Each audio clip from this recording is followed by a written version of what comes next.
gracias a toda la audiencia que nos acompaña en la 20ª versión de Expocorma, Reactivación Verde, Bioeconomía y Sustentabilidad. Nos encontramos hoy en este formato híbrido, de manera presencial, desde la sala plenario del recinto ferial Expocorma, ubicado camino a Coronel en la región del Biobío, y de manera virtual, transmitiendo vía streaming desde el sitio www.expocormadigital.cl. Expocorma es la feria bianual líder de América Latina en el sector forestal, organizada por la Corporación Chilena de la Madera Corma, fundada en 1952 con una asociación gremial que reúne a diversos actores del bosque y la industria. Potenciar una reactivación verde con foco en la bioeconomía, la sustentabilidad y una mirada de futuro de la actividad forestal es la meta de la 20ª Feria Internacional Expocorma. Hoy nos encontramos frente a los desafíos del cambio climático y el gran potencial que tiene la madera para generar una serie de productos bioeconómicos. Es trascendental el aporte que pueden hacer los académicos, estudiantes, profesionales y técnicos del ámbito forestal y maderero. En este seminario revisaremos la visión de instituciones ligadas a la educación frente a la formación técnica y profesional del futuro y ejemplos de desafíos interdisciplinarios implementados. Antes de dar inicio a nuestra primera presentación, recordamos a la audiencia que está conectada a través de Expocorma Digital que puede realizar sus preguntas a través del chat, y a la audiencia que se encuentra de manera presencial que pueden escanear el código QR ubicado en los asientos de la sala.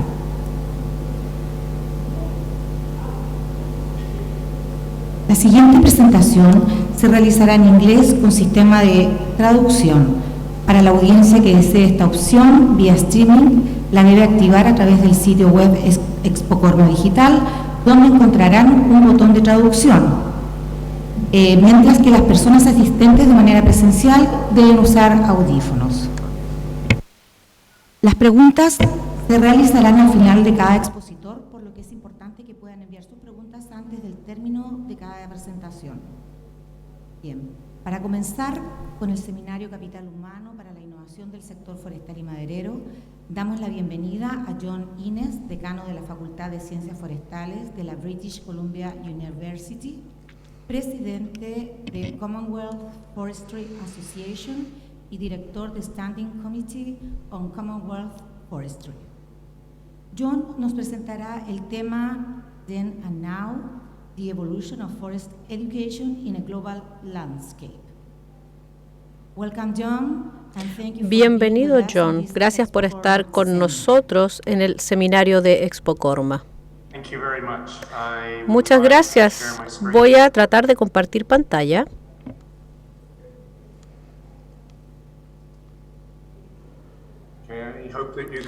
Bien. Espero que puedan verla. ¿Sí? ¿Sí? Se ve bien.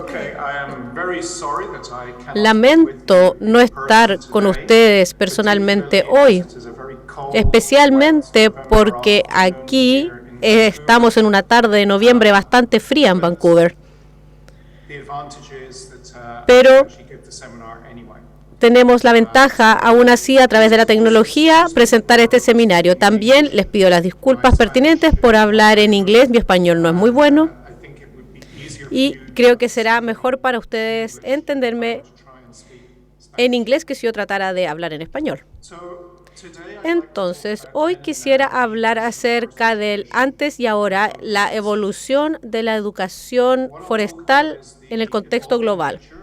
Vamos a hablar de la naturaleza evolutiva de la educación forestal, de dónde venimos, hacia dónde nos dirigimos, cómo la epidemia actual del COVID ha cambiado y a veces no la dirección, y también quiero hablar un poco acerca del cultivador del futuro, porque si vamos a tener una industria forestal, tenemos que tener al personal adecuado que van a estar ahí, asegurándose de que la industria funcione económicamente y éticamente en forma viable.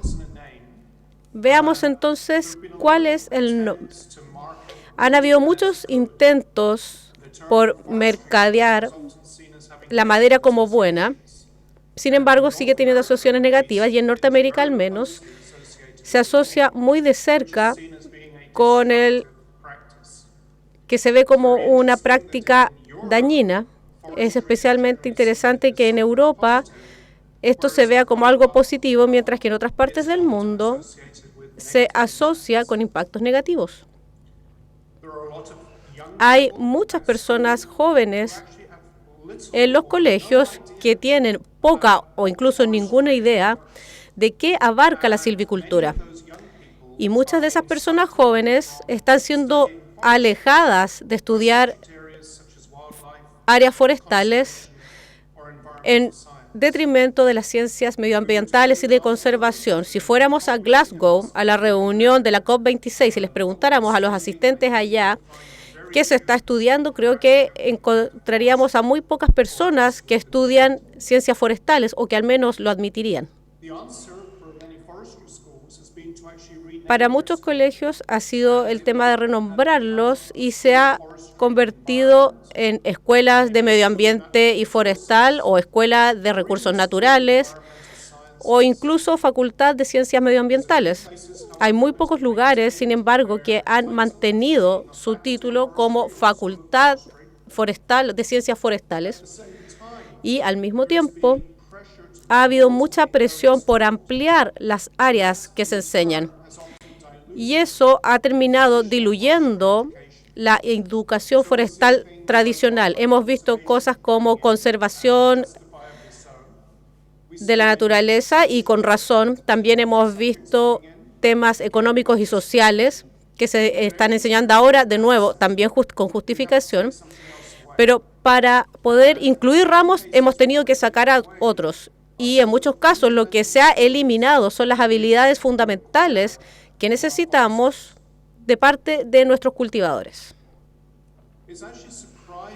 De hecho, sorprende mucho cuántas personas no están al tanto de la historia de la silvicultura y cómo ha evolucionado los últimos miles de años o algo así. Incluso, yo diría, 2.500 años.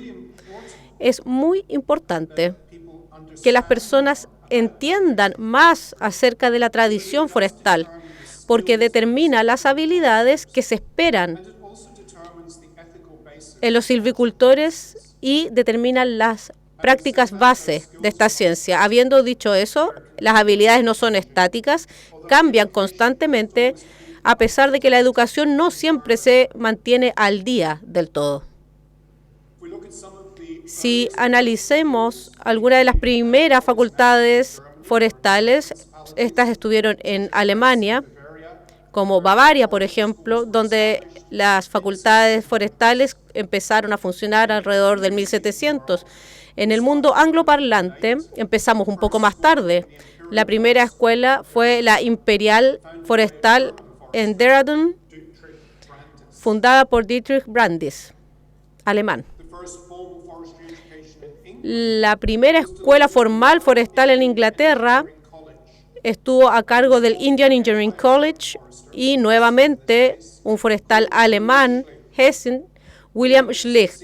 Él tuvo éxito en bosque en India y pasó a ser el primer profesor de forestal en Oxford. Como pueden ver, las raíces de la ciencia se encuentran ubicadas en Alemania. La primera educación forestal se concentró principalmente en los aspectos económicos forestales y asociados con ideas de liberalismo económico que luego evolucionaron en las municipalidades alemanas y se enfocaron mucho en cómo maximizar las ganancias para los propietarios de los terrenos, ya fueran ellos privados o el gobierno. Esto resultó en el desarrollo de muchos conceptos forestales y algunos de ustedes ya estarán al tanto que se ha puesto mucho énfasis en el inventario, modelamiento, crecimiento y maximización de la productividad. Esto funcionó bastante bien cuando se originó principalmente en los paisajes degradados de Europa, donde pudimos plantar en forma fácil, pero fue mucho menos aplicable donde había grandes áreas forestales existentes, incluyendo la colonización de los distintos imperios europeos. Canadá, Brasil, Chile, Indonesia muchos países también en África. En el 1900 vimos un rápido aumento en el número de facultades forestales en el mundo y la mayor parte de los países han capacitado colegas y técnicos forestales. Especialmente en Estados Unidos se estableció un gran número de universidades que se dedicaban a la silvicultura con facultades forestales que enseñaban a las personas dentro del Estado prácticas agrícolas y silvícolas. Para finales del siglo XX vimos una ampliación gradual de los programas forestales con muchas tendencias forestales donde nos alejamos del foco estrictamente económico hacia un entendimiento más integral de los ecosistemas de bosques y vimos un mayor énfasis en los aspectos sociales de la silvicultura. A medida que le empezamos a enseñar a las personas las prácticas silvícolas que tienen que ver no solo con la gestión de los árboles, sino también con la gestión de las personas que interactúan con esos árboles. Desafortunadamente, para ese tiempo también vimos una disminución en muchas escuelas forestales, escuelas que no habían existido, estaban en crisis en este momento y muchos burócratas universitarios se estaban preocupando de los altos costos de educar a silvícolas. Sabemos que esta es una ciencia muy experimental. Nos gusta llevar a los alumnos a terreno para enseñarles de lo que estamos hablando, pero eso cuesta dinero. Eso resultó en el cierre de algunas facultades, fusiones y el renombramiento. Vimos que la escuela de Yale se convirtió en la escuela de medio ambiente, el cierre de la escuela forestal de Oxford, de Aberdeen, Edinburgh. También cerró Toronto, Canadá, y en Australia también, y una variedad de otras facultades.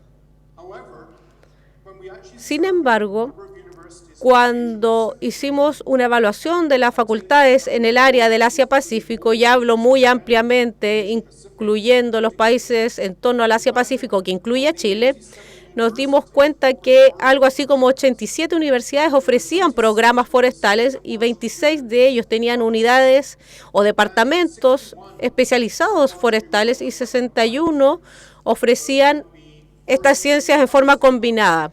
Por ejemplo, arquitectura de paisajismo y forestal, o puede ser un estudio de posgrado en forestal y ecología. Parece ser que ha habido una reversión de este decline, ha aumentado la demanda por educación forestal y parece estar en línea con el aumento de la demanda de productos madereros y la concientización de los políticos y legisladores que se han dado cuenta que el área forestal es crítica para la conservación. También hemos visto que ahora se incluyen las ciencias medioambientales y de conservación y esto parece haber tenido éxito al atraer nuevos alumnos. Hemos visto cambios en los productos que salen de los bosques, ya no son solamente rollizos, sino que estamos viendo ahora nuevos procesos dentro del bosque y una variedad de productos que salen de la celulosa, no solamente papel o pulpa. Para dar un ejemplo de esta transición, la Universidad de Melbourne cambió el nombre de su máster en Ciencias Ecosistémicas y Forest a Conservación y Gestión Ecosistémica, descartando el nombre forestal, y el resultado fue un aumento inmediato de la matrícula. Eso para mí es un poco desafortunado, pero de todas formas es bueno que haya habido mayor matrícula. Funcionamiento de los ecosistemas y cambio climático son los temas en los que se basa el nuevo programa. Ahora también hay mucha tendencia a abarcar nuevas tecnologías, gobernanza y políticas forestales. Esa ampliación de temas de las que yo he estado hablando vino de la mano con el aumento de la diversidad disciplinaria de aquellos que enseñan ciencias forestales. El lado negativo de esto es que nos hemos dado cuenta que cada vez más personas que enseñan en las facultades forestales De hecho, nunca han tomado un curso en silvicultura. También nos hemos dado cuenta que es bastante raro encontrar un académico forestal que tenga una acreditación formal silvícola o estar registrado en una asociación formal. Algunos dicen que eso no importa. Yo personalmente creo que sí es importante. Si queremos traspasar confianza a nuestros alumnos, tenemos que demostrar que nosotros estamos capacitados y que entendemos las implicancias de ser un silvícola registrado en forma profesional. En el 2020 las cosas cambiaron. Llegó la pandemia del COVID-19 que forzó grandes cambios y algunos de esos cambios siguen hoy en día. Vimos muchas universidades que tuvieron que pasar a la enseñanza online y los facultativos se vieron en la obligación de adoptar nuevas tecnologías. Y aquellos más antiguos, como yo mismo, que no estamos acostumbrados a dar lecciones en línea, nos tuvimos que acostumbrar y ahora estoy usando ese conocimiento para hablar con ustedes. El aprendizaje experiencial tradicional fue casi imposible, a pesar de que muy pocas universidades pudieron adaptarse. En mi universidad seguimos enseñando, tenemos algunas clases presenciales durante el año 2020. Esta imagen, de hecho, es de mi clase de máster y esto fue en septiembre del 2020, cuando el COVID aún estaba muy fuerte, pero estaba la oportunidad de hacerlo porque tenemos un bosque de investigación en nuestra facultad donde tenemos suficiente espacio para asegurarnos de que las personas estuvieran ahí en clase de forma segura. Sin embargo, la mayor parte de las clases pasó a darse en línea.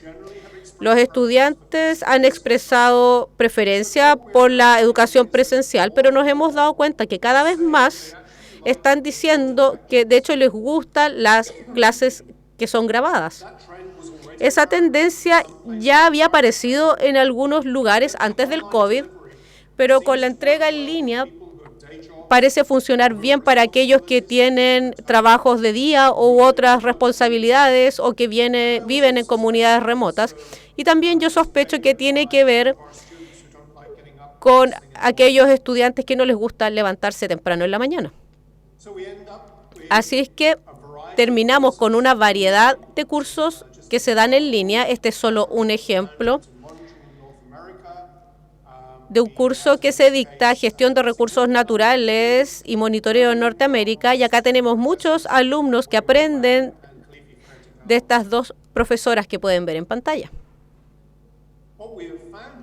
Nos hemos dado cuenta que algunos cursos se pueden enseñar, de hecho, mejor en línea, y muchos alumnos están muy familiarizados utilizando recursos digitales cuando se trata de aprender algo técnico. Incluso se puede enseñar habilidades de terreno o de campo en línea, algo que pensábamos no era posible, pero aún así muchos creen que la experiencia práctica es crítica y yo tiendo a pensar lo mismo, que los alumnos tienen que ir a los bosques y ver lo que sucede allá y experimentar el uso de los distintos equipos que ahí se usan. Para darles un ejemplo, esta es un pantallazo de un video que lo tomó un dron, que hubiese sido imposible hacerlo en terreno. El dron voló por debajo del puente, que no se puede ver acá, para tomar estas fotos. Si pueden imaginarse llevar a una clase de 40 alumnos hacia ese punto, tratando de que estén seguros, no se caigan al agua. De la misma forma podemos utilizar distintas vistas, el mismo dron en el mismo lugar de la imagen anterior. Aquí se ve el puente y el rápido que corre debajo del puente. En terreno no hubiésemos podido ver esto. Entonces, sí hay cosas que se pueden hacer mejor en forma digital. Este es un video donde los alumnos pueden, de hecho, mirar por debajo del puente, y gracias a la tecnología que tenemos, ellos pueden detener el video, pueden retroceder, mirar áreas específicas, porque está todo grabado en vistas de 360 grados. Aún así, muchos creen que es preciso tener salidas a terreno, y yo soy uno de ellos. Creo que hay cosas que se pueden hacer en forma digital, pero hay otras que es necesario llevar a los alumnos, enseñarles, que vean, que huelan el bosque. Las ventajas de la educación en línea es que no dependemos del clima. Muchos viajes escolares he estado enseñando bajo la nieve o bajo lluvia. En Canadá tenemos mosquitos, por ejemplo, como pequeña distracción, y osos grizzly, osos negros, que son distracciones ya más grandes. Es posible también tener audiencias más grandes y podemos utilizar una variedad de técnicas nuevas como videos en 360 grados, fotografía en 3D, realidad virtual, realidad aumentada y otras técnicas. Hay muchas oportunidades que se están abriendo en la educación hoy en día. Otra cosa que está sucediendo con el COVID es que ha acelerado algunas de las innovaciones en el mundo educacional, que estaban apenas empezando.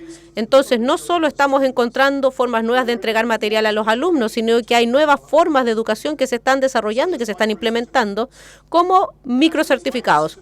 Estos microcertificados se pueden tomar en línea. Generalmente duran de 2 a 3 semanas.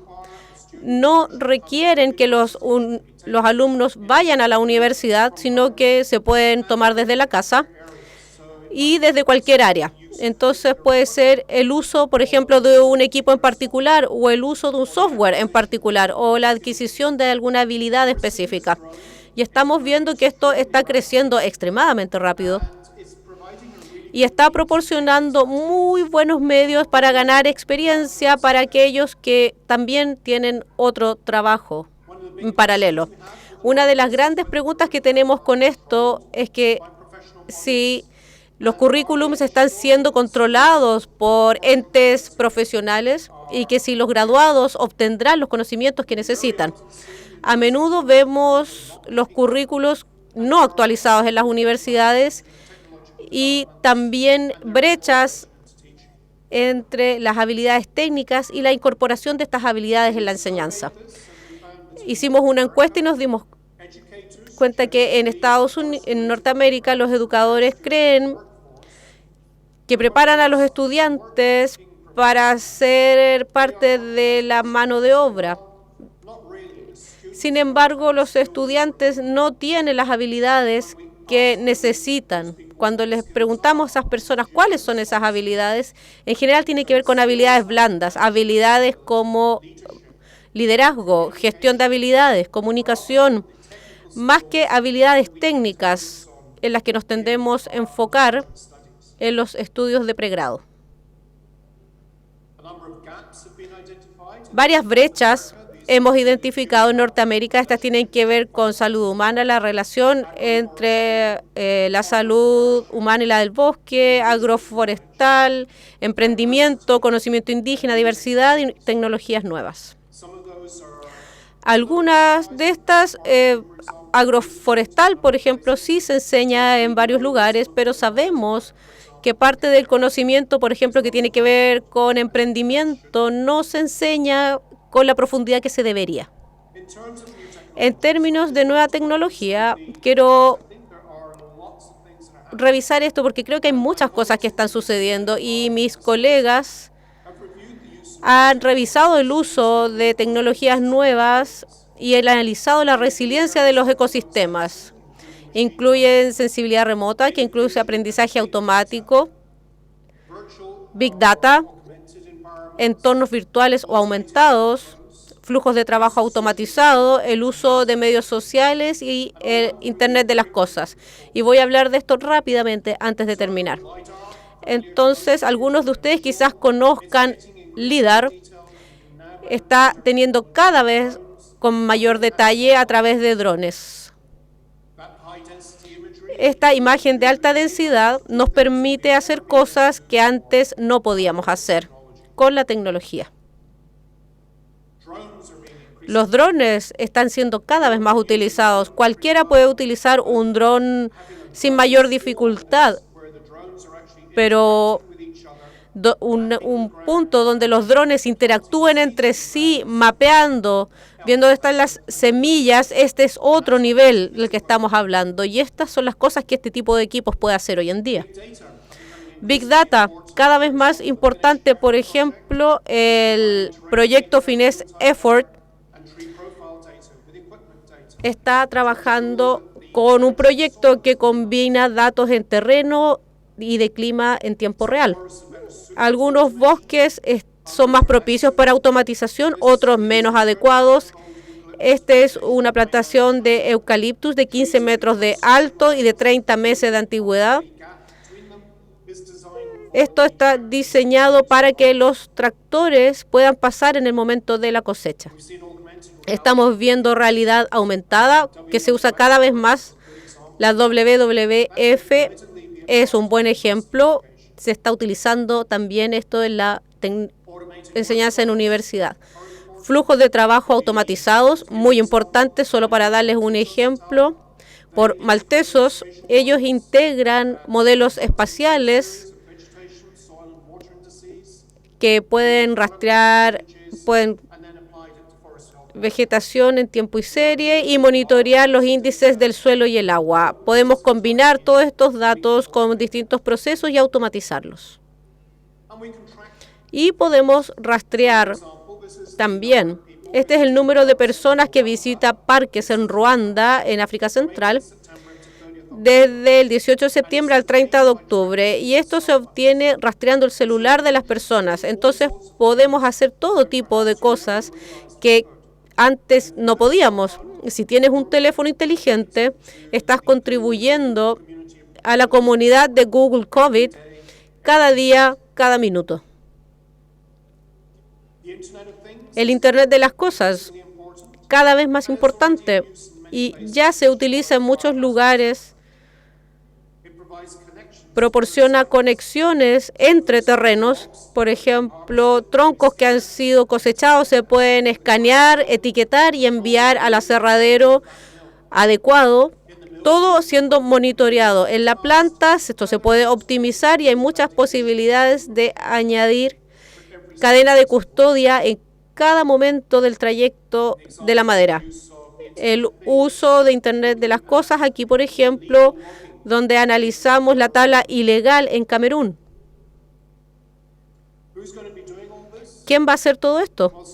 Bueno, algunas tecnologías son más propicias para ciertas condiciones que otras. Y con el aumento de la complejidad, aún seguiremos necesitando habilidades prácticas en terreno.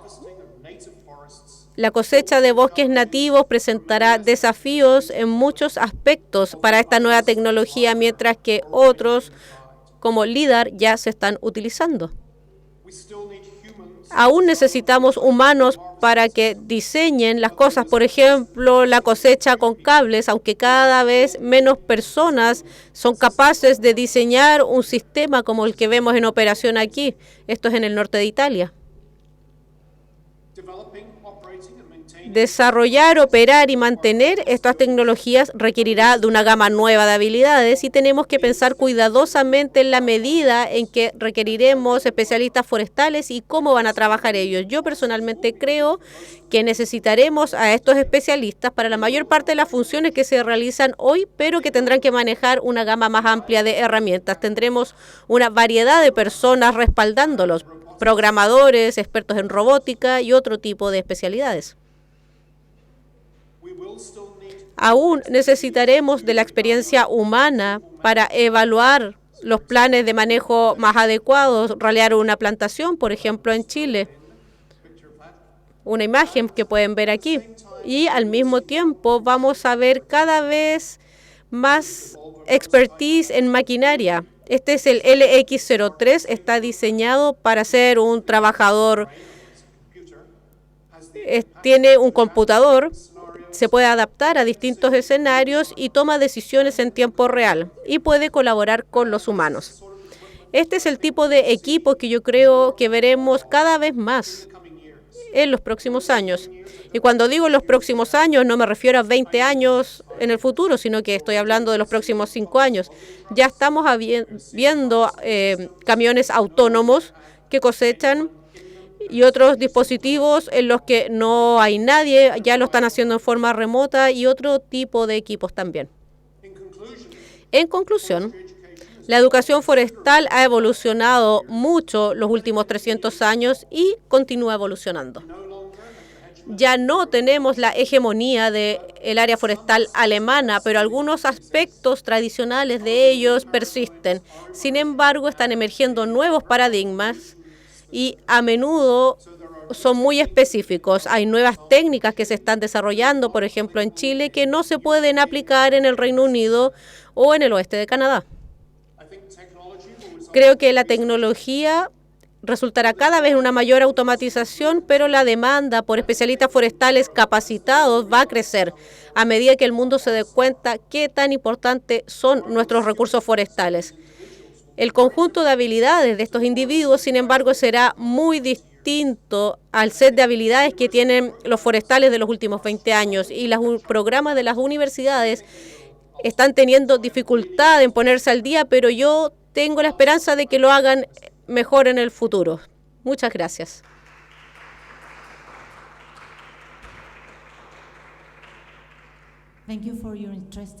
Muchas gracias por tu interesante charla acerca de la evolución de la educación forestal. Tenemos algunas preguntas para ti, John. Bien. Ayer, en un seminario, estábamos hablando de la participación de las mujeres en el sector forestal en Chile. La mitad de los graduados de ingeniería forestal son mujeres. ¿Sucede eso en Canadá?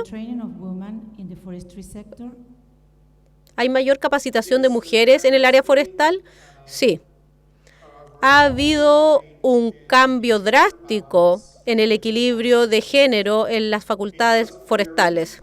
Varía de tema en tema. Por ejemplo, en la UBC tenemos un programa forestal urbano donde el 60% de las personas que lo siguen son mujeres.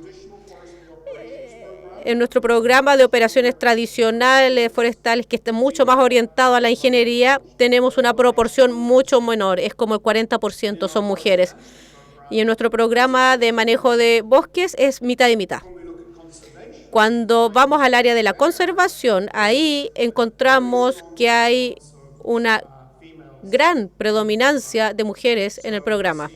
Así es que estamos viendo cada vez más alumnas que quieren estudiar conservación y que luego pasan a temas que se enfocan más en la ingeniería. Es un problema global. Hemos estado preocupados de cómo aumentar la proporción de alumnas mujeres en las ciencias duras. Y creo que el área forestal incluso le está yendo mejor que las ingenierías más tradicionales, pero aún así tenemos aún un camino que recorrer en esas áreas, especialmente en los ramos que tienen que ver con ingeniería. ¿Ha tenido experiencias en el mundo interdisciplinario, por ejemplo, con estudiantes de arquitectura en relación al trabajo con madera o estudiantes en otros campos? Sí. Hemos visto que esto es muy importante y de hecho creamos una serie de puestos en la UCB donde integramos ingeniería civil, arquitectura y ciencias forestales, ciencias madereras. Y nuestra meta aquí ha sido educar a los arquitectos acerca del uso de la madera y animarles a utilizar más madera para resolver algunos de los problemas que se han identificado a partir de la ingeniería civil. Y en ingeniería civil tenemos del lado de las ciencias madereras, tenemos nuevos productos como la madera laminada cruzada y otro tipo de maderas laminadas que están apareciendo en el mercado. Y ahora creo que el desafío es construir aceptación por parte del área de la construcción, donde se debería utilizar más madera de fuentes sustentables, más allá que el concreto o el acero. También tenemos colaboración interdisciplinaria en el área agroforestal. Tenemos lazos con arquitectura de paisajismo, por ejemplo, en conservación trabajan con zoología y botánica, que no debería sorprendernos. Muchas gracias por tu presentación, John. Fue realmente fantástico tener tu participación en ExpoCorma 2021. Mi placer. Preferiría estar en la foto que está detrás mío, en Torres del Paine, pero por lo menos llegué hasta Concepción, que está a mitad de camino. Muchas gracias por la invitación. Bien, junto con agradecer nuevamente a John Innes por habernos acompañado esta tarde y sobre todo por su disposición para participar en este seminario Capital Humano para la Innovación del Sector Forestal y Maderero. Recordamos a la audiencia que está conectada a través de ExpoCorma Digital, que puede realizar sus preguntas a través del chat. A los asistentes que se encuentran de manera presencial pueden escanear el código QR que se encuentra en las sillas de la sala. Para continuar, invito al escenario a Alicia Ortega, docente del área de investigación de la Universidad Austral de Chile, quien nos presentará la charla Los desafíos de la ingeniería forestal. Muchas gracias, Alicia, por acompañarnos y participar en este seminario. Bienvenida.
Buenas tardes. No se proyecta.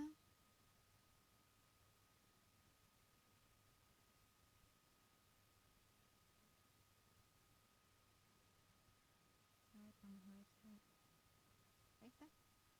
Bien. Bueno, Alicia Ortega, como decía nuestra amable presentadora. Bien, yo cumplí 25 años en la Universidad Austral como docente, investigadora y en actividades de gestión de la facultad. Me desempeño en la Facultad de Ciencias Forestales y Recursos Naturales en el Instituto de Bosques y Sociedad de la Universidad Austral de Chile. Bien, mi formación fue como ingeniera forestal en la Universidad de Chile hace muchos años atrás, no voy a decir cuántos, y luego obtuve un doctorado en España. Y he estado siempre ligada al tema de la formación de nuestros estudiantes, tanto en escuela, en dirección de escuelas, educación, en fin, en varios aspectos. Mi temario es muy breve, digamos, como por poner un temario, una muy leve pasada por la historia, un principio orientador del ingeniero forestal. Cuando digo el ingeniero forestal, por favor, hablo de los y las ingenieros forestales, objetivos del ingeniero forestal como misión, desafíos, oportunidades e ingenieros forestales y el cambio climático. Bien, como decía la historia, yo la voy a pasar muy brevemente, solo como una introducción. Nuestro predecesor, ¿cierto?, hizo muy profunda énfasis, ¿cierto?, en este aspecto. Como información, ¿cierto?, en el mundo, como decía, la primera escuela para estudiar y formar especialistas en ciencias forestales, específicamente fue creada en 1811 en Alemania, y a partir de entonces otros países europeos enviaron jóvenes a estudiar a esta casa de estudio en Alemania. En España es de destacar don Agustín Pascual, ¿cierto?, quien fundó la taxonomía en ese país, y luego contribuyó a la formación de la Escuela de Ingenieros de Montes de Villaviciosa en Madrid en el año 1848, la primera del mundo hispano. Como un antecedente, ¿cierto? En Europa cada país posee por lo menos una escuela de ingeniería forestal y evidentemente los países son en general bastante más pequeños, ¿cierto? Y con una diversidad actual biológica bastante más limitada. En América la primera escuela fue fundada en 1895 en Baltimore, Estados Unidos. Y cuando digo escuelas me refiero a explícitamente escuelas forestales. En nuestro país, en Chile, el año 1952, se crea la carrera de Ingeniería Forestal en la Universidad de Chile. Y en el año 60, como para ir, ¿cierto? Por décadas más o menos, existían solo dos universidades que la impartían, la Universidad Austral y la Universidad de Chile. En el año 2002 había 13 escuelas de Ingeniería Forestal. Fue el pic de las escuelas de Ingeniería Forestal, donde evidentemente hubo una sobreoferta muy asociada, ¿cierto?, a lo que decía nuestro predecesor expositor, una oferta realmente que no se correspondía con la demanda, lo cual significó que muchas universidades tuvieron que cerrar, y esto ha sido progresivo en el tiempo. Y a la fecha tenemos 6 escuelas que titulan ingenieros forestales, distribuidas desde la región metropolitana hasta la región de Aysén.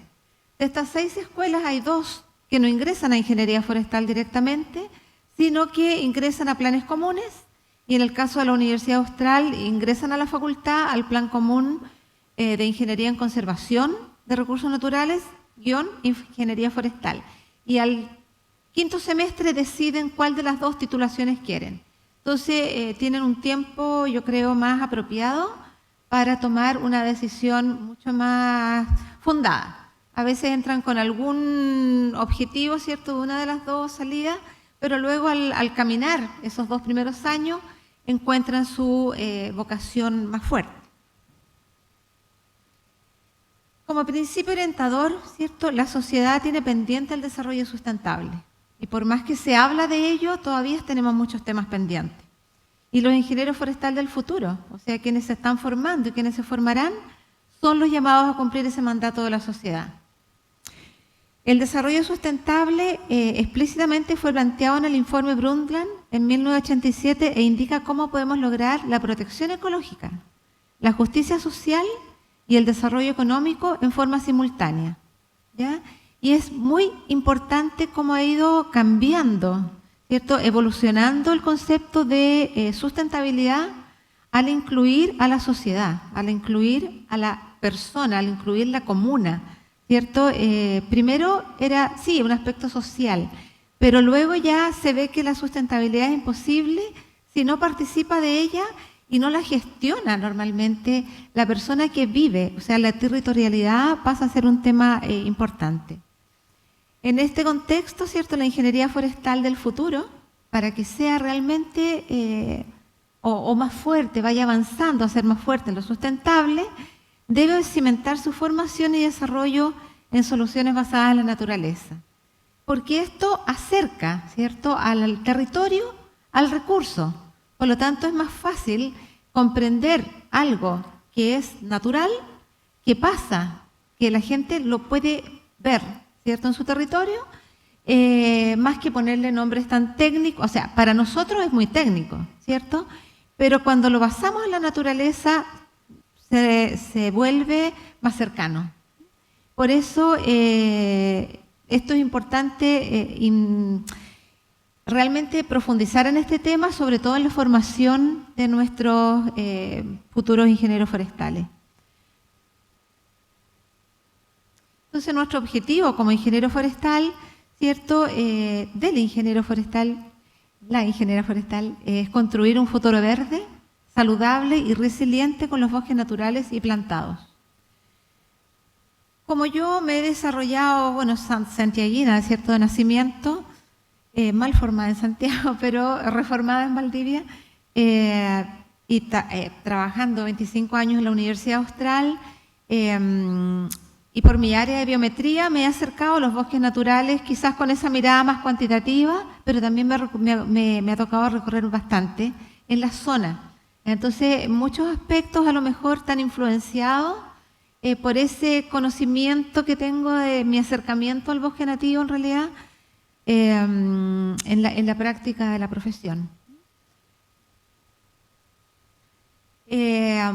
Nosotros nos hemos dado cuenta, y evidentemente todos nos damos cuenta, ¿cierto?, que en todas las áreas, en todos los ámbitos, hay muchos desafíos y oportunidades.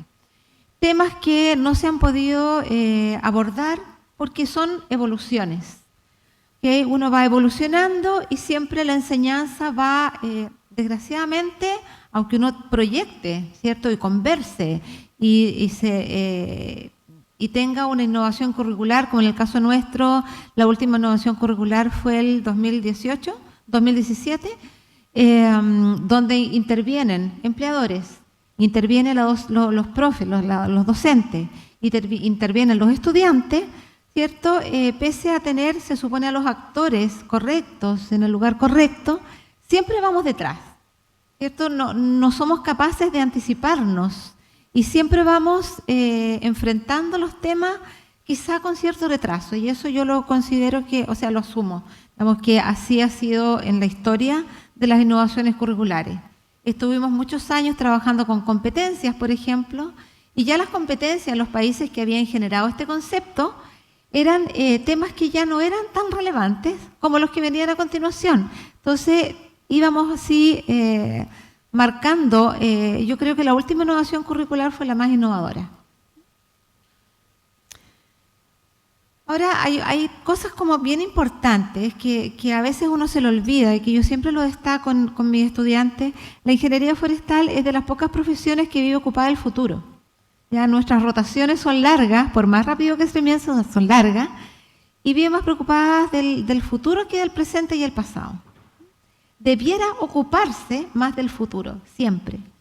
Y alimentar a la humanidad y conservar los ecosistemas forestales son objetivos complementarios e interdependientes. Y debemos tratarlos en forma como un gran tema, digamos, que vayan de la mano y que no uno, siempre va a haber uno en alguna situación, ¿cierto?, que sobrepasa al otro.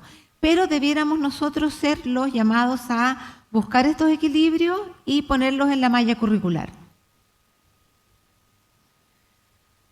Bueno, la ingeniería forestal es la herramienta de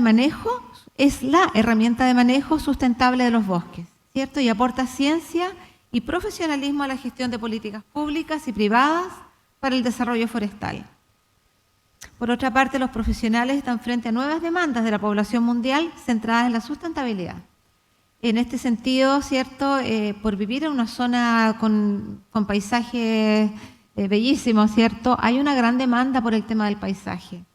La última vez que visité bosques en España, la verdad es que eran unos bosques bastante, yo diría, poco atractivos de visitar, ¿ya?, en la zona central, cercanos a Madrid, por relacionarlo así en forma geográfica. Eran unos bosques, como digo, para nosotros, que tenemos tanta belleza natural en nuestro país, eran unos bosques donde la gente iba a pasear. Y yo decía, yo jamás pasearía en este bosque. O sea, tenemos una grandeza en biodiversidad, tenemos una grandeza en paisaje y tenemos de todos los tipos de bosque que pudiera querer tener un país. Así que por eso la población también se da cuenta de eso y hay grandes demandas por mantener ciertos niveles de paisaje para su recreación.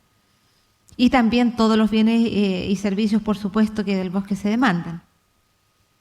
La restauración, por otra parte, y la rehabilitación forestal resulta en el presente y para el futuro un componente fundamental de la conservación y el uso sustentable de los bosques.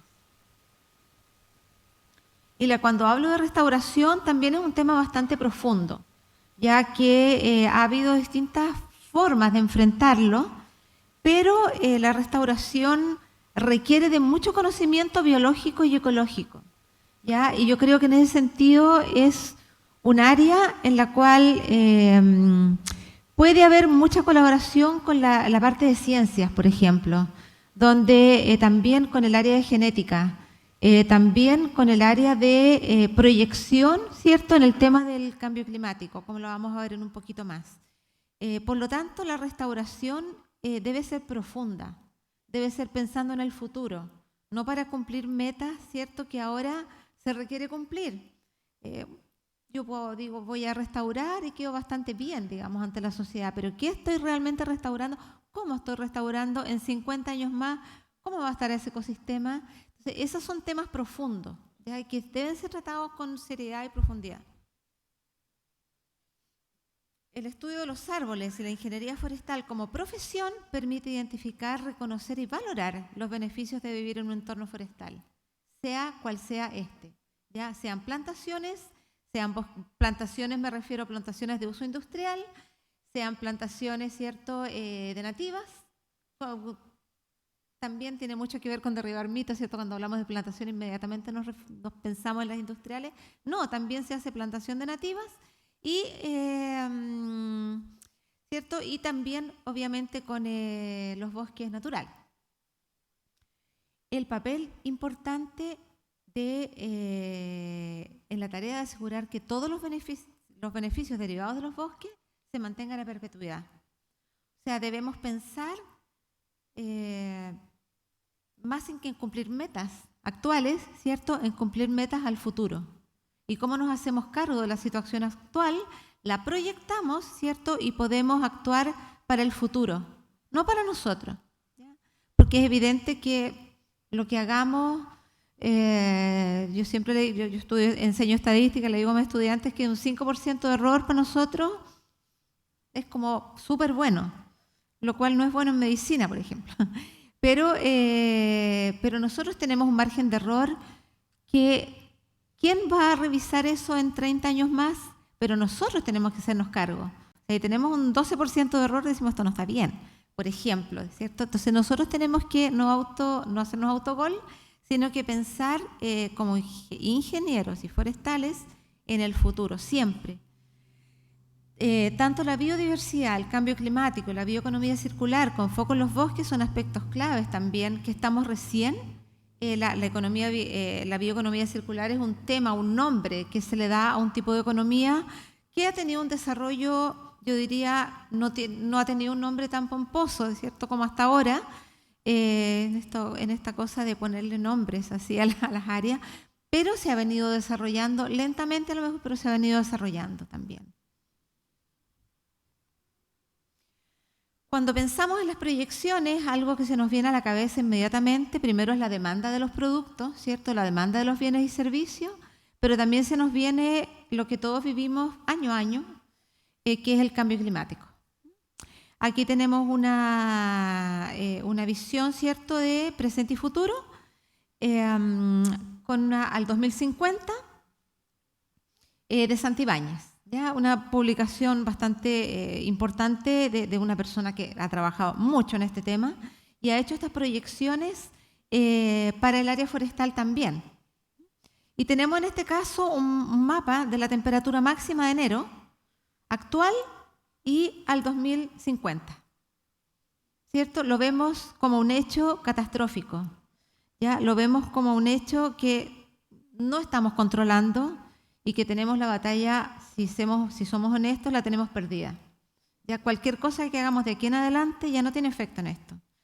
Podrá ser más menos, pero es algo global. Entonces, por mucho que un país se preocupe mucho de este tema y otro país se preocupe poco, finalmente el efecto es global.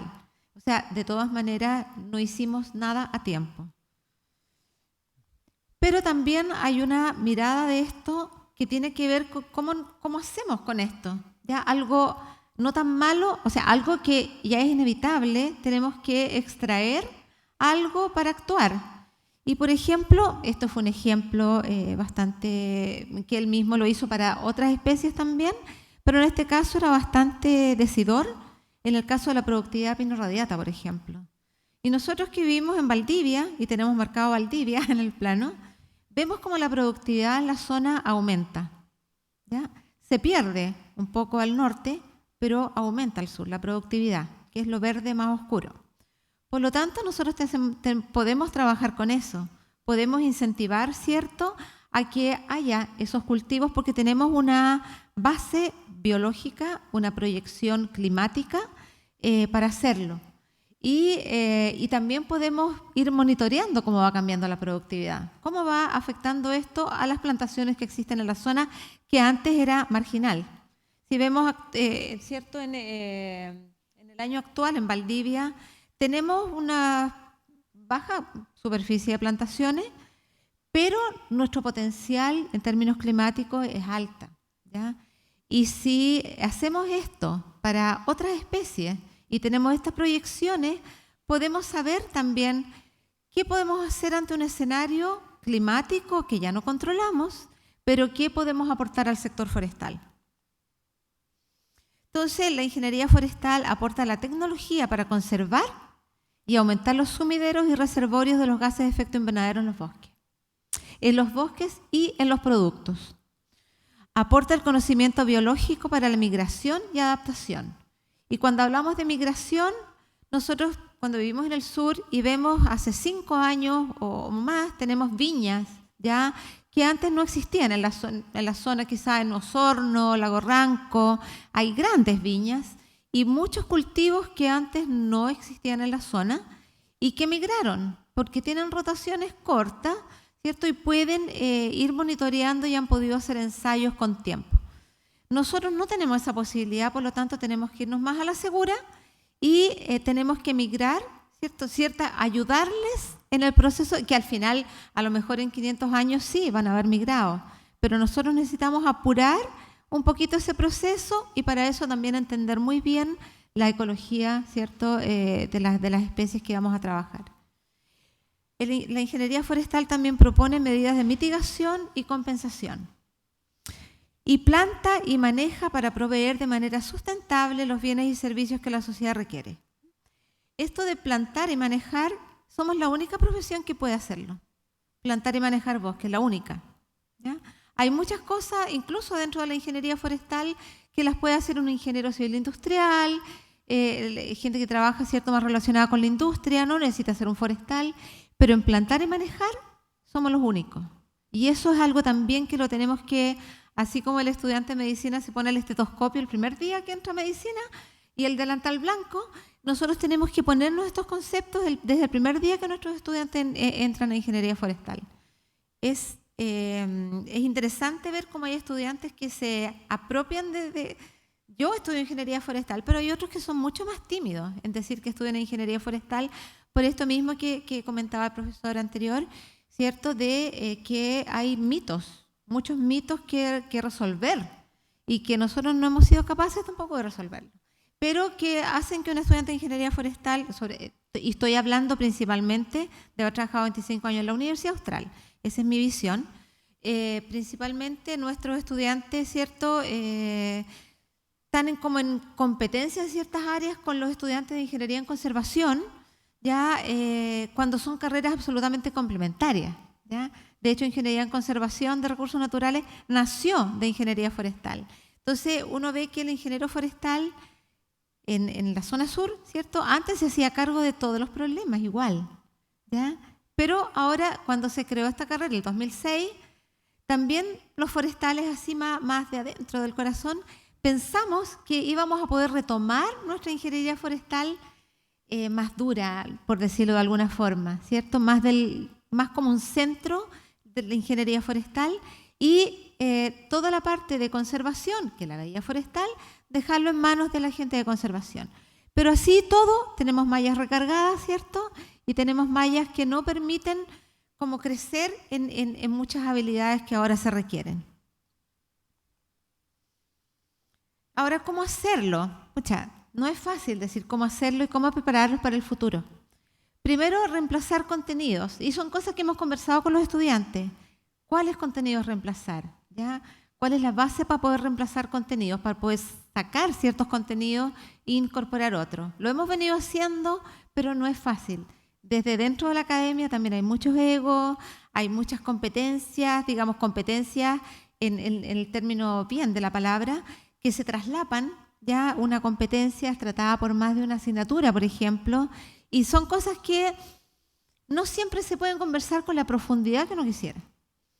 Incorporar materias de sustentabilidad y mejores prácticas. No basta con toda la tendencia que hubo de sacar manuales de buenas prácticas para muchas operaciones, porque finalmente las buenas prácticas ahora se requiere mucho más.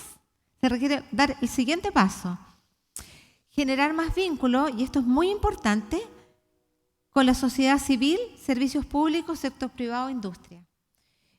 También conversando con los estudiantes y con la sociedad civil me refiero al municipio, a la comuna, al área, ¿cierto?, donde se desarrollan servicios públicos, la CONAF, por ejemplo, sector privado, que yo creo que algunos tienen mucho más relación porque las empresas les ofrecen práctica a los estudiantes y la industria en general. Pero se requiere más fortalecer más los vínculos. Por otra parte, mallas curriculares que permitan desarrollar habilidades blandas, que es lo que hoy día se pide. Hoy día no se le pide a un estudiante si sabe integrar una ecuación o si sabe la fórmula química del cloro. No, pero tienen asignaturas que son duras, que son muy duras y que actualmente funcionan como un coladero, finalmente.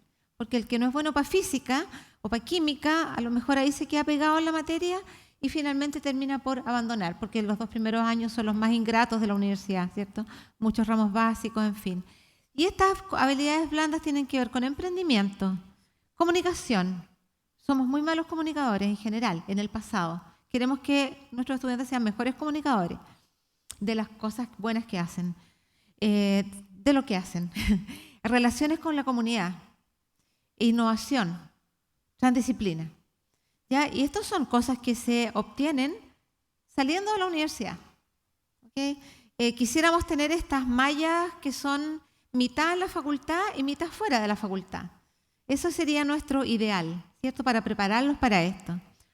Una propuesta implementable que también hemos conversado con los estudiantes a corto plazo y que eso requiere más gestión de las universidades, sobre todo las del Consejo Rector, que son más pesadas, ¿cierto?, la formación de técnicos forestales, que puedan continuar luego a la ingeniería forestal. Y desgraciadamente el técnico forestal en un momento fue relevante, ¿ya? Y ser técnico no era como tan bien pagado, tan bien valorado, pero actualmente los que hemos trabajado con técnicos forestales decimos que pena que no haya más, que se han cerrado escuelas de técnico forestal. Eso es una gran pérdida, porque de verdad un buen técnico reemplaza a 3 ingenieros que no saben bien qué hacer. Eso yo lo he visto en terreno porque uno requiere práctica, ¿ya? Y a los estudiantes actualmente les falta práctica. Yo he hecho así encuestas, así en mano alzada, ¿quién ha usado una motosierra? ¿Quién ha ido a desmalezar un vivero? Que son cosas que a nosotros nos enseñaban y una vez por lo menos teníamos que ir a desmalezar un vivero, una vez teníamos que ir a usar la motosierra y saber lo que se siente manejar un instrumento pesado. Pero nuestros ingenieros que han salido últimamente finalmente no han tenido esa oportunidad. Y por ejemplo, uno de los talleres que da la facultad, de los más solicitados justamente son el taller de motosierra y el taller de vivero, porque los chicos requieren, así necesitan, ellos sienten que necesitan y que les falta formación en eso. Este es un ejemplo, por ejemplo, de cómo los jóvenes también se organizan, por ejemplo, para la COP. Ahora hay una juventud sobre el Pacto Verde Europeo donde se juntan, conversan y logran poner sus temas, ¿cierto?, para que la comunidad vea que como estudiantes también tienen temas por resolver. Y bueno, presente y pasado. ¿Ya? Esto es presente y pasado. Y no es la foto porque yo esté al medio, sino que porque fue una foto, ¿cierto?, de una actividad silvícola donde hay muchos profesionales que ya estamos dejando este campo laboral. Vamos a ser ingenieros forestales hasta que nos muramos. Pero estamos dejando ya este campo, un día de lluvia en el bosque nativo, ¿cierto? Pero este es el presente y el pasado, ¿ya? Y nosotros necesitamos el futuro. Necesitamos enfrentar el futuro con nuevos paradigmas, con nuevo ímpetu y reflotar esta carrera de ingeniería forestal. Que el ingeniero forestal tenga la reputación que nos merecemos, ¿cierto? Y tenga el valor que la sociedad nos pide también y nos exige, pero nos exige y también nos critica, ¿ya? Pero eso es también saber de cómo comunicar. Y en ese sentido también somos malos comunicadores, así que esa es mi presentación y evidentemente es nuestro futuro, que como facultad y facultades de las 6, ¿cierto? Nosotros queremos que nuestros estudiantes estén 100% involucrados en el tema de las mallas curriculares para poder lograr ciertos avances en nuestra profesión. Muchas gracias.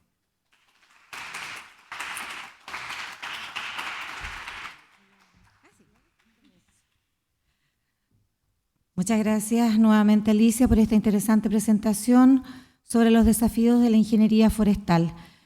Nos ha llegado una pregunta a la plataforma para ti, que es, dame un segundo, Alicia, ¿cómo describirías al ingeniero forestal del futuro? ¿Un silvicultor, un conservacionista, un desarrollador industrial o un conjunto de todo? Muy buena pregunta. Yo creo que hay espacio para todos. Ya, yo creo que cuando uno se especializa en algo, por ejemplo, yo trabajo con muchos silvicultores de bosque nativo, silvicultores de pino, principalmente de eucalipto no he trabajado tanto, pero sí de pino radiata y bosque nativo. Hay una especialización, ¿cierto? Uno no puede ser todo, pero tiene todas las opciones para todos los ingenieros forestales y las ingenieros forestales. Ya nosotras también, y incorporando aquí en esta pregunta el tema de las mujeres, yo creo que las mujeres se han desempeñado en todas las áreas también. Ya desde estar en la operación forestal hasta estar en el laboratorio, en la investigación, en la docencia, y nos ha costado ganar camino, no necesariamente porque se les ponga impedimentos, sino que porque también de repente en la universidad, por ejemplo, yo soy la única mujer de la facultad, ¿ya? Pero he participado de reclutamiento de nuevos docentes y no se presentan mujeres. Y yo por más que las busco y trato y no se presentan mujeres. Entonces yo creo que también hay espacio para hombres y mujeres dentro de la pregunta que nos hicieron, pero hay espacio para todos, por supuesto. Bien, agradecemos nuevamente, Alicia, por tu disposición, colaboración y habernos acompañado esta tarde.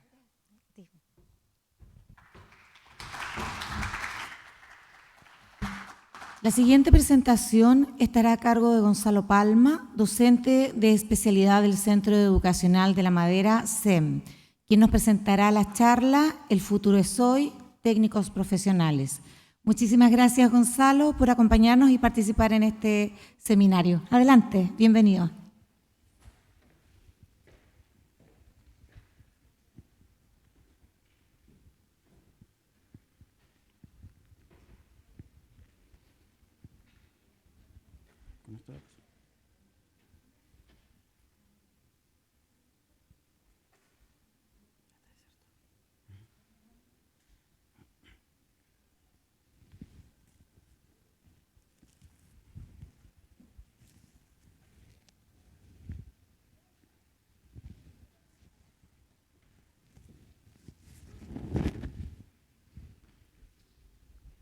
Muy buenas tardes, ¿se me escucha? ¿Cómo están? Gusto saludarles. Como decía mi presentación, el profesor Gonzalo Palma, ingeniero forestal de la Universidad de Concepción, y soy profesor en el Liceo Técnico Profesional de la Madera de Coronel. Vengo súper contento, la verdad, súper feliz porque estuve toda la mañana con las y los estudiantes avanzando en sus diferentes procesos. Su proceso de formación, su proceso de crecimiento. Y pusimos ahí abrir los ojos y alzar la vista. ¿Por qué? Porque estamos con la idea, el futuro es hoy, técnicos profesionales para la vida del siglo XXI. Ese es el tema que queremos tratar hoy. Represento al Liceo Técnico Profesional de la Madera, que es de la Corporación CEPADE, Fundación Educades, que tiene el Liceo Técnico Profesional de la Madera, Colegio Agrícola Los Mayos en Santa Bárbara, Liceo Agrícola de Negrete, Colegio Montesol de Quilpué. Y lo que quiero es que contarles un poco nuestra experiencia con lo que estamos tratando de hacer hoy en día. Primero, hagamos una breve reflexión, o quizás una gran reflexión que debe ser profunda. La educación en Chile y en el mundo tiene que cambiar, o está cambiando. Recuerdo de pequeño estar desde primero básico, ¿cierto?, hasta después crecer y estar en cuarto medio, detrás de mi pupitre, escuchando al profesor. Eso de alguna manera, si bien agradecemos y todos pasamos por aquello, los cambios que se están produciendo en Chile, los cambios que se están produciendo en el mundo, generan que esa dinámica va a ir cambiando. Abrir las ventanas, abrir las murallas para que nuestras y nuestros estudiantes puedan abrirse al mundo, desde pequeños y durante todo su proceso de educación. Entonces nosotros en los últimos años, como establecimiento, hemos entrado en un proceso de reflexión profunda de nuestras prácticas a la luz de los cambios que la globalización ha generado. El Internet, por ejemplo, hace muchos años en el siglo XX no lo teníamos. Hoy lo tenemos totalmente vigente. Con ello, cualquier estudiante, incluso muy pequeño, puede acceder a la información. La información está ahí, la información está presente, la información está disponible. Pero nosotros, en entornos colaborativos, con la información y el conocimiento disponible en función de la necesidad y de los proyectos de vida de las y los estudiantes y sus comunidades, es que tenemos que encauzar esa información, hacerla útil, hacerla que para ellos y ellas tenga un sentido en su vida, desde pequeños hasta ser mayores, hasta ser adultos, y que se sientan bien, que se sientan acogidos en sus colegios. Entonces estamos en presencia de un cambio inevitable, de un cambio que ya está, que debe ser, que está haciendo. Que los estudiantes, las y los estudiantes sean protagonistas y estén en el centro del quehacer. Entonces nos lleva a un concepto nuevo, que para nosotros le llamamos ¿qué es la nueva educación? Y ustedes me dirán, ¿en qué se relacionará esto al ámbito forestal? ¿En qué se relaciona esto al ámbito de la madera?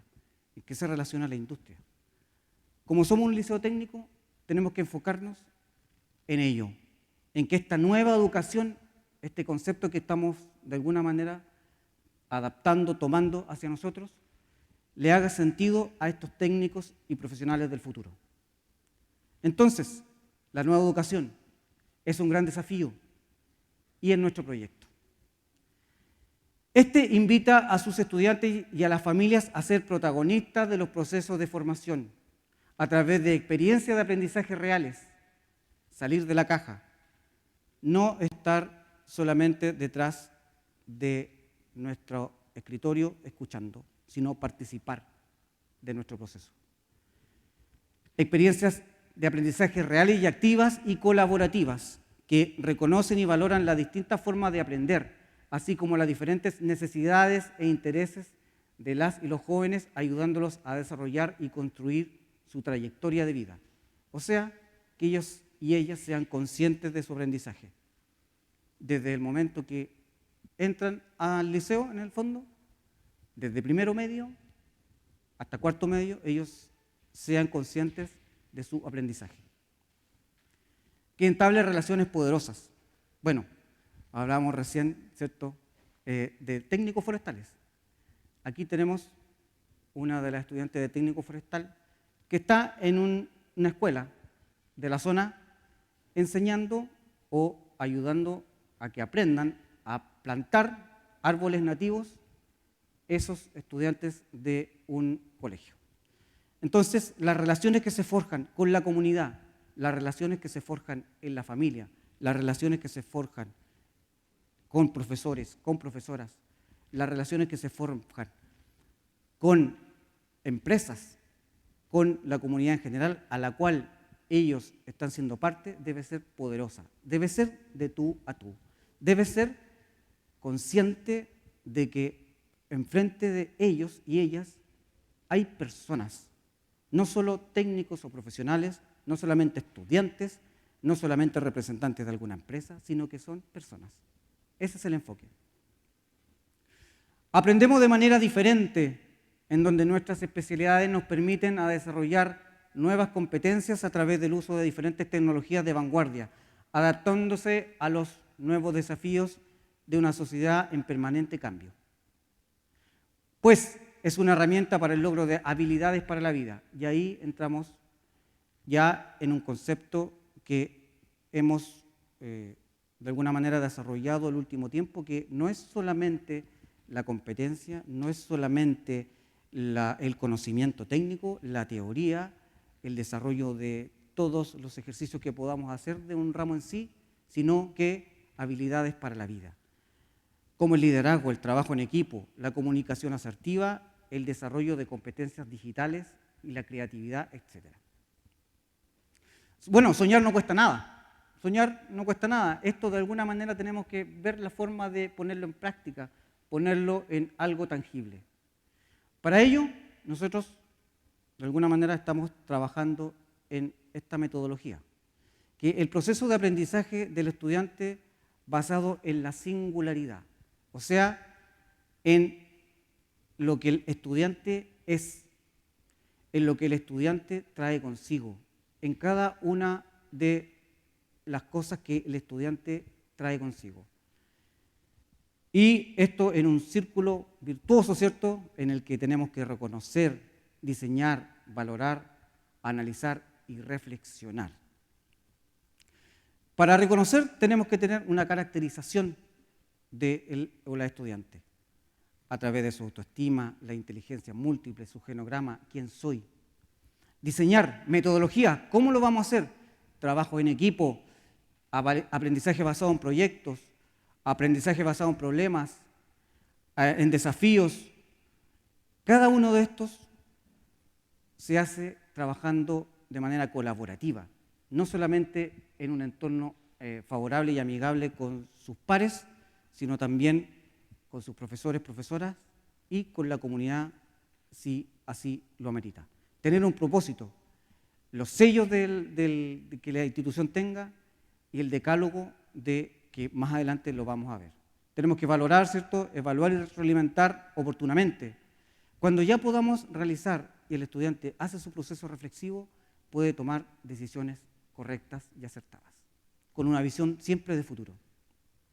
Para ello, como base, tenemos que tener la contextualización de la familia y el entorno local, un docente formador, ¿cierto?, que esté ahí presente, que guíe, pero no solamente que dicte. Un enfoque relacional, como decíamos, con su entorno, con sí mismo, con sus pares. Elementos necesarios, espacios, ¿cierto?, la infraestructura, horarios, conectividad, por ejemplo, en el caso actual en el que estamos en un contexto híbrido. Y un enfoque siempre positivo. Buscar lo positivo, no achacar al estudiante con lo negativo que pueda pasarle. El futuro es hoy. Parece una contradicción, pero nuestra mirada hacia el futuro comienza con nuestros actos actuales. ¿Qué sellos son los que nos relacionan? ¿O qué sellos, qué marca es la que nosotros tenemos a fuego para que esto se desarrolle? Una escuela donde nuestras y nuestros estudiantes aprenden y desarrollan sus talentos usando tecnologías de vanguardia. Estudiantes felices, estudiantes que les gusta ir al establecimiento, que quieren estar ahí. En este contexto híbrido están yendo aquellos que, porque estamos en un entorno voluntario debido a la pandemia, están yendo aquellos que realmente quieren y necesitan ir presencialmente, porque se sienten felices. Los demás se sienten cómodos haciéndolo de manera remota.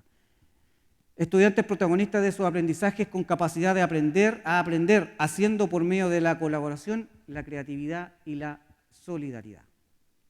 Estudiantes que valoran el cuidado de sí mismo, de otros y del medio ambiente, favoreciendo el desarrollo de personas solidarias, ciudadanos participativos, democráticos e inclusivos, una escuela visionaria, flexible y con liderazgo, estudiantes que tengan la oportunidad de desarrollar sin límites sus pasiones, sus talentos, sueños respetando su singularidad.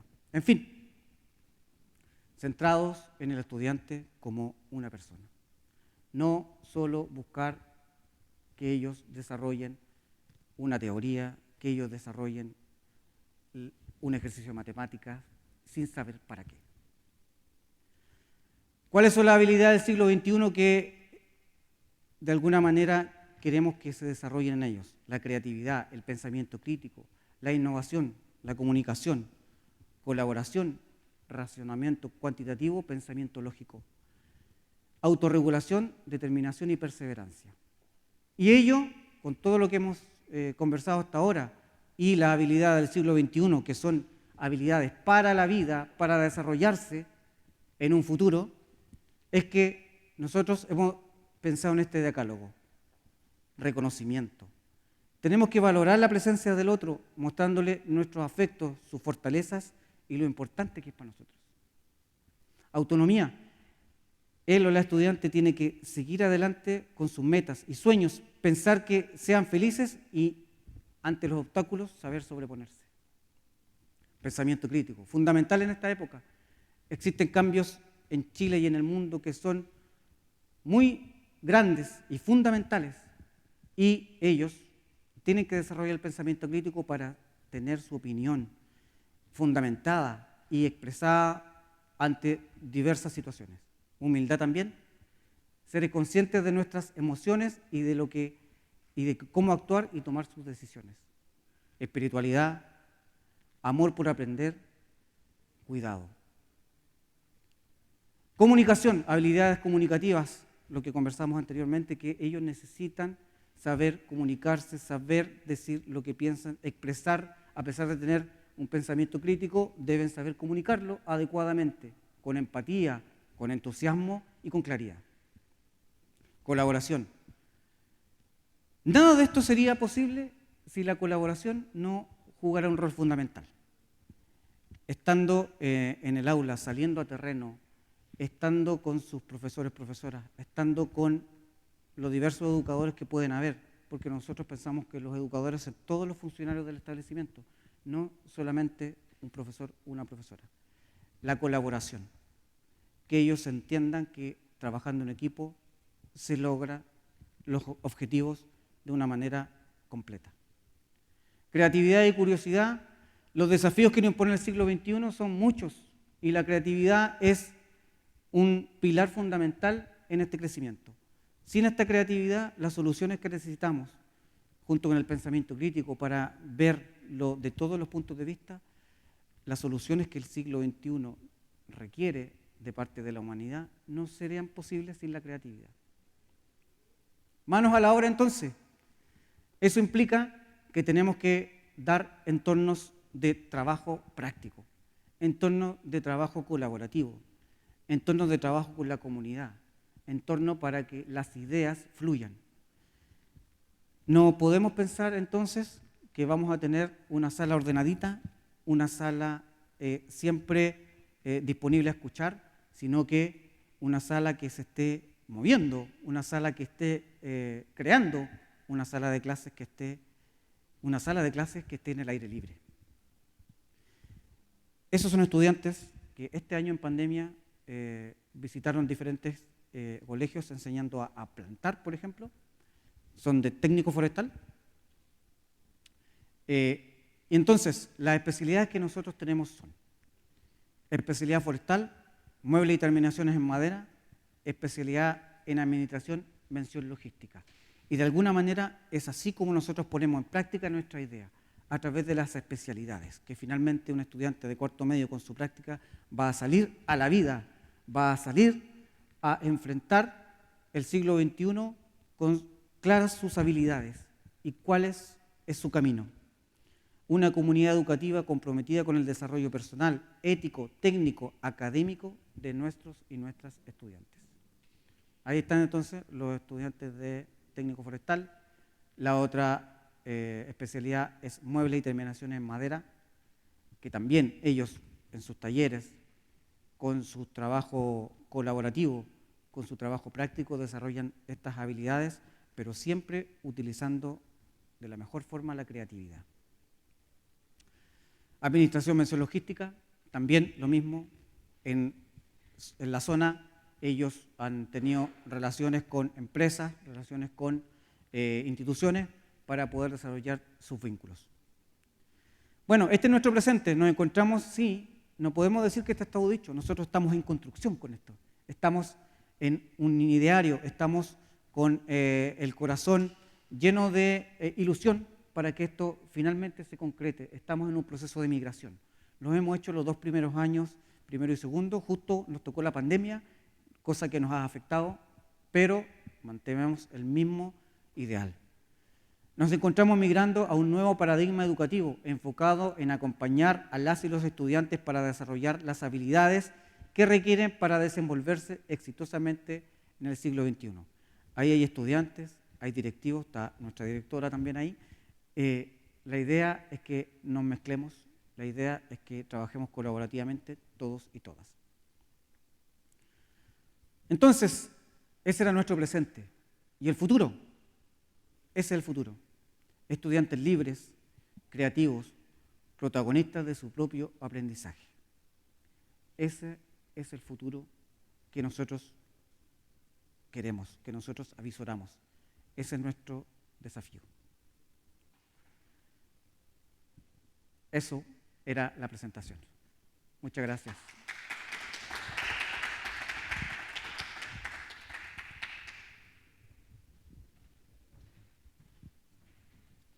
Muchísimas gracias nuevamente, Gonzalo, por esta importante presentación sobre el futuro es hoy, técnicos profesionales. Tenemos una pregunta que nos llegó a la plataforma para ti. Perfecto.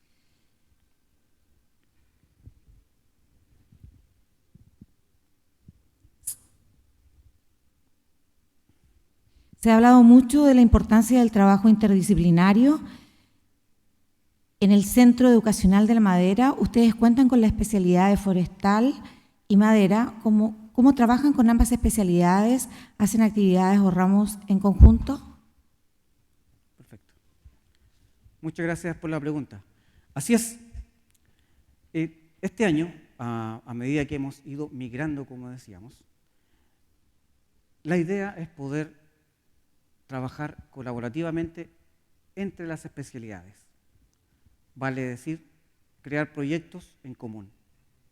Si bien el origen de todo, podríamos decirlo, es la especialidad forestal, la especialidad modelo y terminaciones en madera puede claramente, a través del trabajo que desarrolle, por ejemplo, la especialidad forestal, determinar qué productos, por ejemplo, utilizaría la especialidad forestal que a ellos les sirvieran para sus propios proyectos.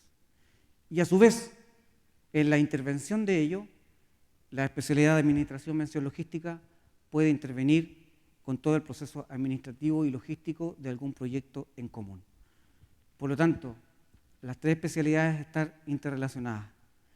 También entre las relaciones con, eventualmente, empresas de la zona o empresas incluso que estén a nivel nacional, las 3 especialidades han logrado vínculos que les va a permitir, en un futuro cercano, poder contar con el desarrollo de estas habilidades del siglo XXI puestas a prueba y en común en las empresas que con nosotros entablemos convenios. Así que así es. Muchas gracias. Bueno, nos llegaron saludos desde la plataforma. Dice: felicitaciones desde la plataforma por la energía y el optimismo que proyectas en torno de la educación. Ya. Agradecemos nuevamente tu participación y por habernos acompañado esta tarde, González. Muchas gracias. Muchas gracias a todos. Hasta luego. Bien, para finalizar este seminario Capital Humano para la Innovación del Sector Forestal y Maderero, invitamos ahora a Patricio Toledo, gerente general de Ecosoluciones, quien expondrá el tema de emprendimiento interdisciplinario, el caso de Woodnick. Bienvenido, Patricio. Muchas gracias. Adelante.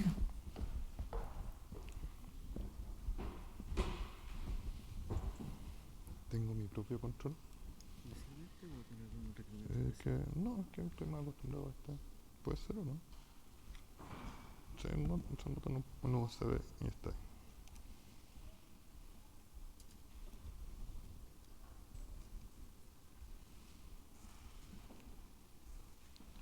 Lo usé hace como 20 años. Parece antigua. Nosotros tenemos el mismo. ¿El mismo? Sí. Bueno, funciona.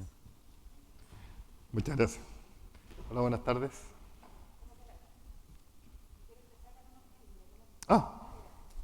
Mejor. Ahora sí. Buenas tardes. Gracias por la invitación. Para comenzar, les puedo decir que yo soy ingeniero forestal de formación, solía ser biómetra también, solía trabajar en investigación hace muchos años, me especialicé en temas más relacionados con modelos matemáticos.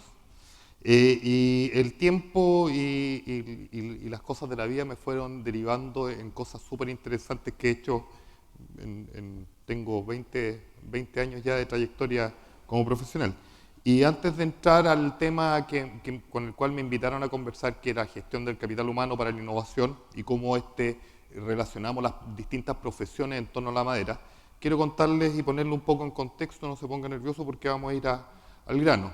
Yo soy gerente de una empresa, dirijo una pequeña compañía dedicada al manejo sustentable de bosque nativo, en el cual nosotros nos instalamos en la Araucanía hace 15 años.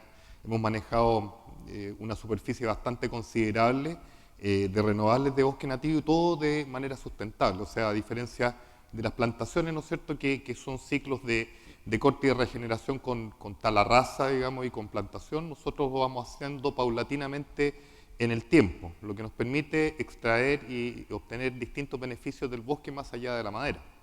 Entonces, en este camino,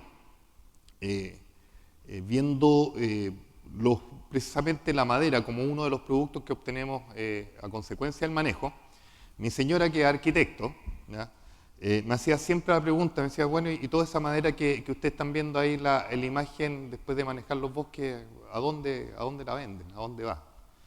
Y aquí voy a apoyarme en este gráfico que es un poco complejo, pero quiero que se queden solamente con los porcentajes, porque esto lo preparamos hace muy poco tiempo con un colega, con Rodolfo Tirado de Innisterra, ya, en base a nuestra experiencia, y es para explicar desde el manejo de bosque nativo cuál es el porcentaje que va cayendo a los distintos usos. Esto lo hicimos en el marco de la Comisión Desafíos del Futuro, donde fuimos invitados como expertos, ¿ya?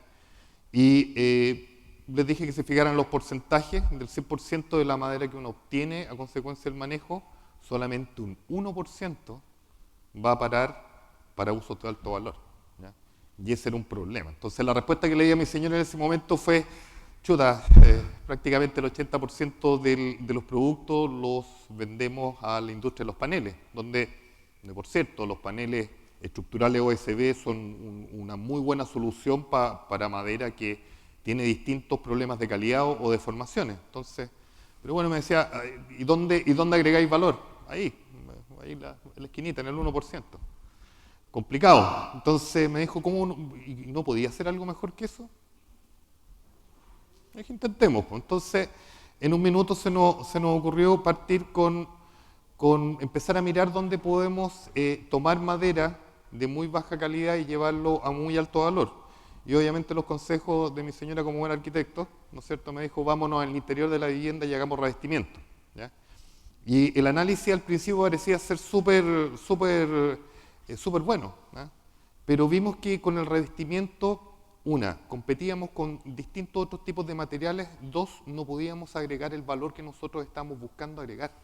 Entonces, la primera opción de irnos al interior de la casa, ok, perfecto, pero no va a ser revestimiento, ¿ya? Y además necesitamos entender también la madera, porque la madera es un tejido, es un material, pero es un tejido, compuesto de células, y eso, cuando uno lo entiende, puede trabajar muy bien y entender de otra forma la madera.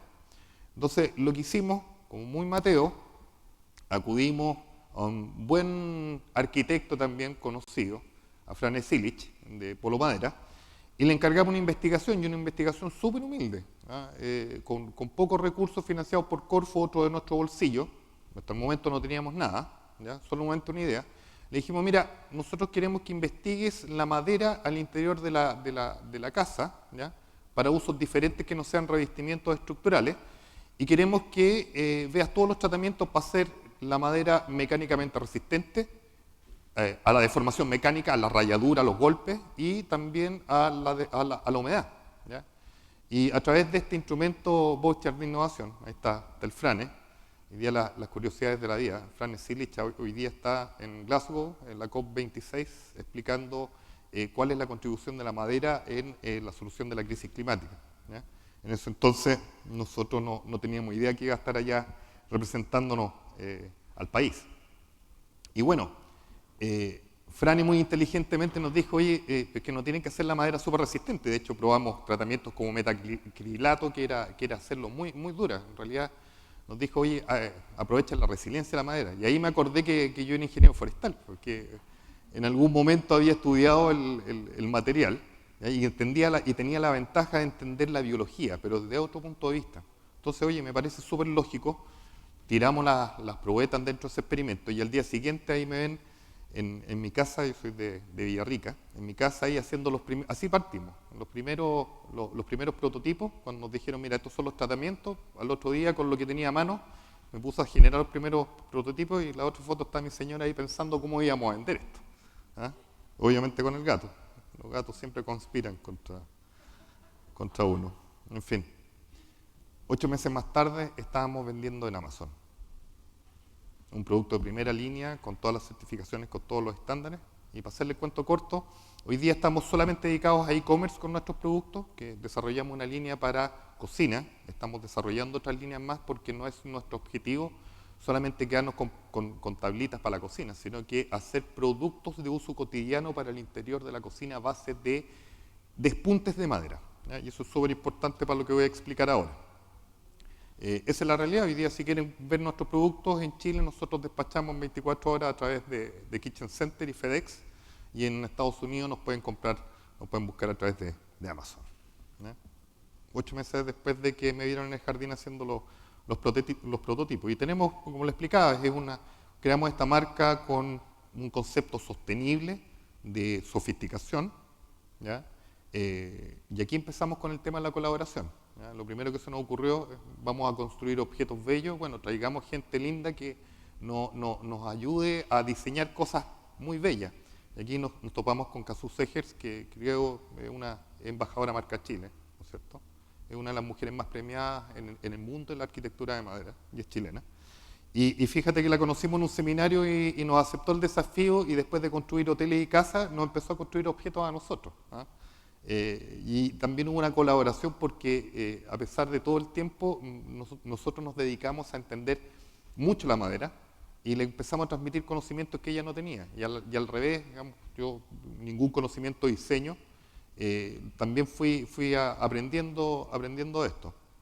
Incorporamos rápidamente elementos súper básicos de economía circular. Empezamos a hacer, todos nuestros productos vienen o ya sea de desecho o de despuntes de madera.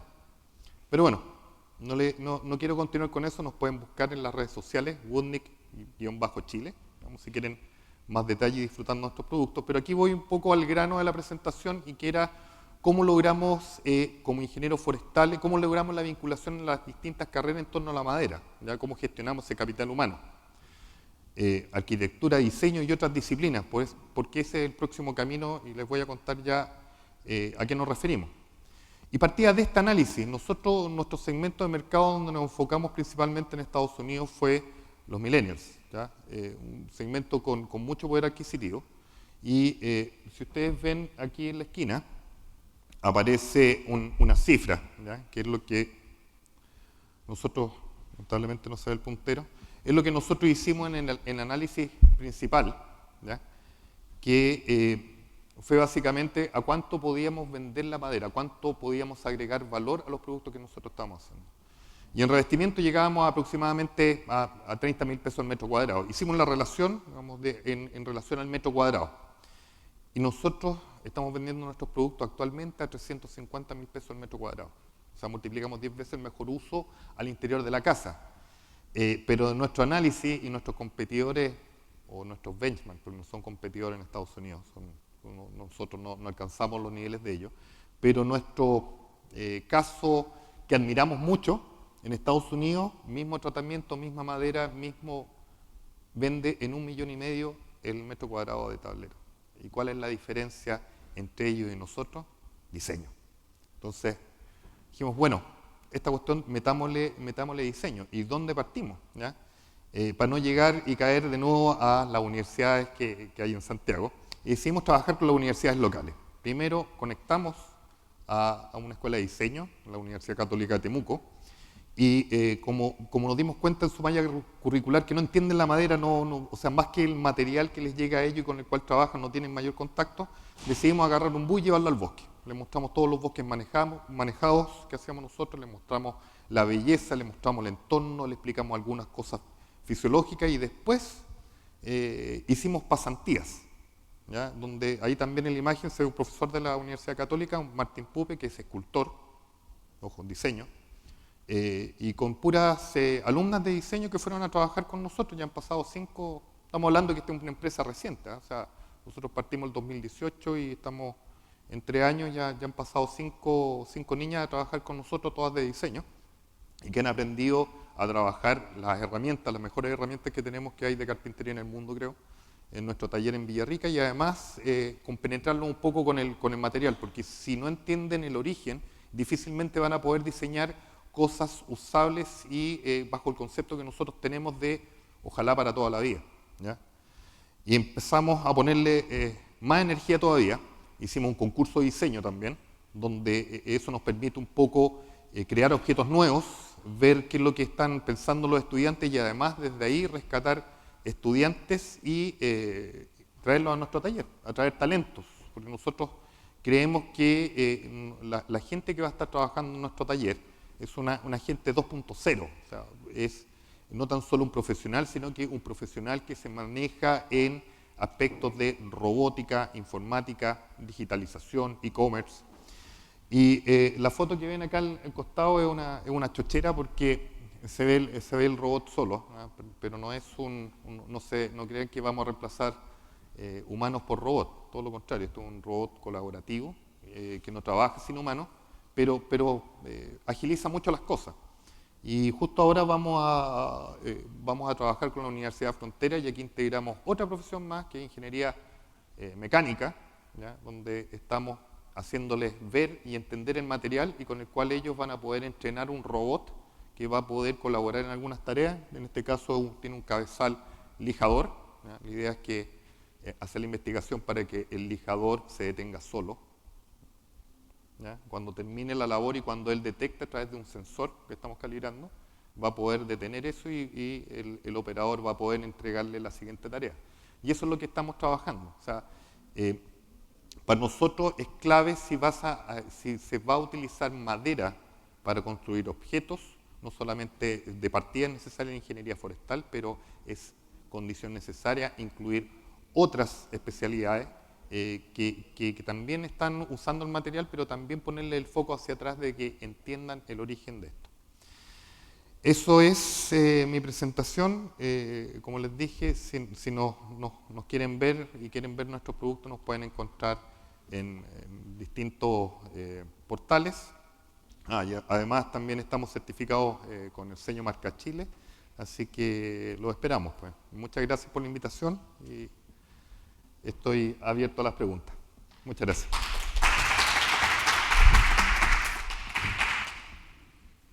Muchísimas gracias, Patricio, por tu presentación muy interesante sobre el emprendimiento interdisciplinario, el caso Woodnick. Agradecemos también a la amplia audiencia que se encuentra conectada y a quienes nos acompañaron de manera presencial con todos los protocolos necesarios de la Expo Corma. Vamos a realizar una conexión nuevamente con John Innes. ¿Estamos?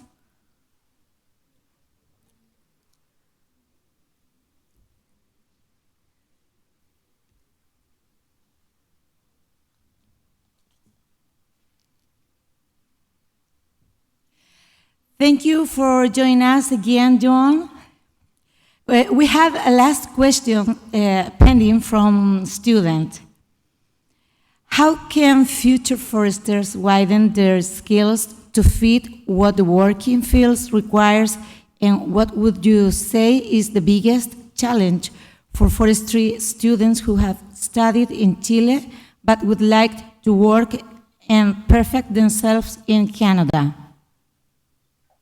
Okay.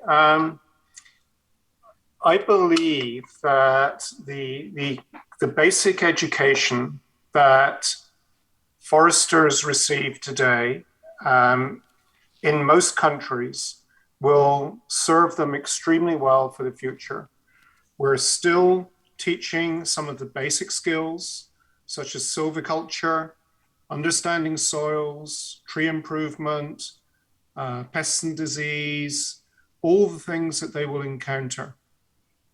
However, they will need to know a lot more, I believe, in the future. They'll need to be able to use the technology that I showed. And I think that will require a different educational model. So while I think the 3-year or 4-year undergraduate degree will be pretty constant, we're already seeing in Europe a move to encourage people to do an additional 2-year master's degree. So it then becomes a 3+2 degree. But even that, I think, may change. I believe that there will be a lot more opportunities for doing much more tailored studies. And so a forester who is working today but realizes they need to know drone technology, for example, will be able to take a course on drones without having to go back to university. They'll be able to do it remotely while they're still working. Or it might be in conflict resolution, or it might be in indigenous rights and title. And that may often be someone who has suddenly come across a problem. They need to know the answer. In the past, they would have to plan on going back to university, maybe, and learning about it. But today, with the online resources, it's getting faster and faster. And I think it will be possible to actually pull courses essentially off the shelf. So we'll see more and more possibilities for very tailored education. And to give an example of that, I've been designing a master's degree that will be entirely online.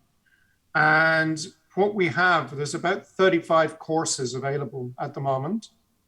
And we don't expect students to do every course. What we'll do is look at the background of an individual and say, well, what are you missing? And then we'll fill in the gaps.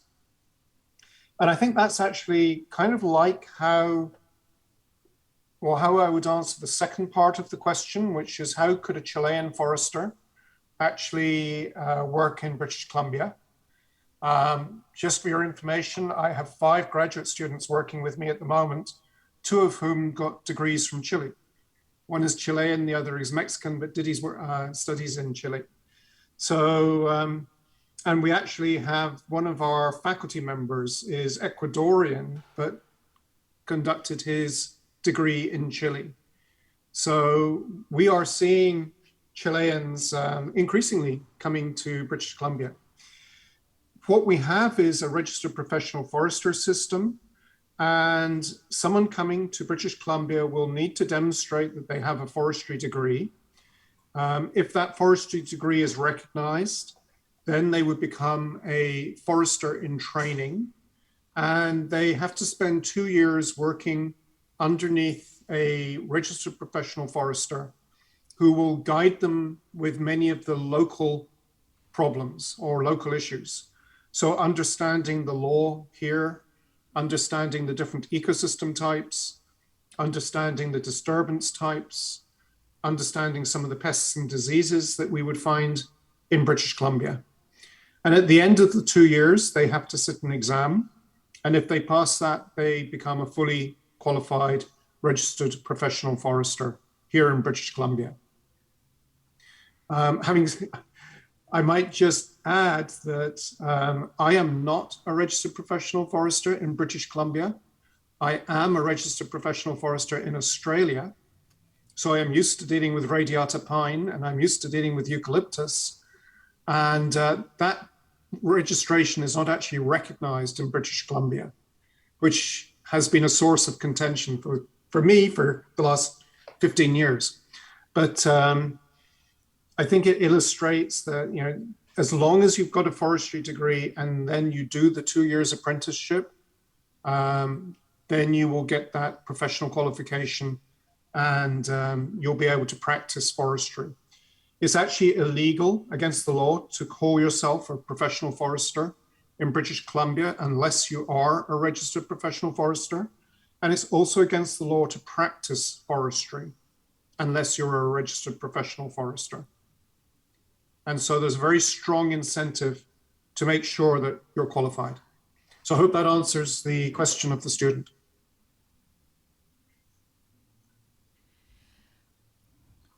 We really appreciate that you have connected again to answer this question, and thank you for your good disposition, John. My pleasure. I'm sorry I had to duck out, but I had to Okay. go to some lunch. Thank you. Okay.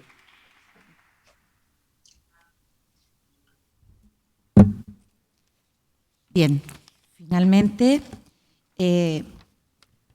hemos terminado este bloque de seminario llamado Capital Humano para la Innovación del Sector Forestal y Maderero. Agradecemos a todos y todas a quienes nos han acompañado en este formato híbrido y los dejo invitados a seguir participando de todas las actividades de la 20ª versión de Expocorma, Reactivación Verde, Bioeconomía y Sustentabilidad. Muchas gracias y que tengan una excelente tarde.